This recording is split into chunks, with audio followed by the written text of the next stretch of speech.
মিয়ানমারের অভ্যন্তরীণ সংঘাতের আঁচ অনেকদিন ধরেই ভোগাচ্ছে বাংলাদেশকে। সম্প্রতি সেন্ট মার্টিন উপকূলে গোলাগুলির কারণে আতঙ্কিত দ্বীপটির বাসিন্দারা। কক্সবাজারের সঙ্গে ব্যাহত হচ্ছে স্বাভাবিক যোগাযোগ।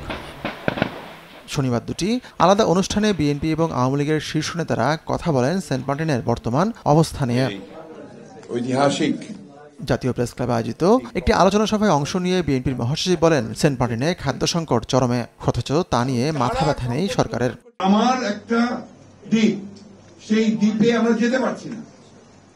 সেই দ্বীপে গেলেই আপনার অন্য দেশ থেকে গুলি করে মেরে ফেলা হচ্ছে এবং মেরেও ফেলেছে। অথচ এখন পর্যন্ত সরকার এই ব্যাপারে কোন রকমের কোন বক্তব্য পর্যন্ত দেয়নি। বেলা 1টায় ফখরুল যখন এমন কথা বলছিলেন, তার 20 মিনিট আগে আওয়ামী লীগের সাধারণ সম্পাদক বলেন, আক্রান্ত হলে চুপ থাকবে না বাংলাদেশ। ধানমন্ডিতে আয়োজিত সংবাদ সম্মেলনে ওবায়দুল কাদের জানান, মানবিক কারণেই রোহিঙ্গাদের আশ্রয় দেওয়া হয়েছিল। স্বাস্থ্য এবং স্বাদের মধ্যে চমৎকার একটা ব্যালেন্স করে পীর প্রিমিয়াম আয়োডাইজড লবণ। আমরা তো আক্রান্ত হলে সে আক্রমণের জবাব তো আমরা দেব। আমরা আমাদেরকে এত খাটো করে দেখি কেন? আমরাও প্রস্তুত। আমরা আক্রমণ করব না, কিন্তু আক্রান্ত হলে কি আমরা ছেড়ে দেব?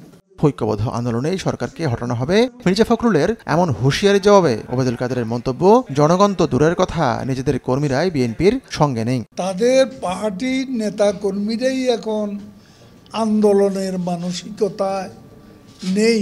হাতিকুর রহমান তামাল, সময় সংবাদ, ঢাকা।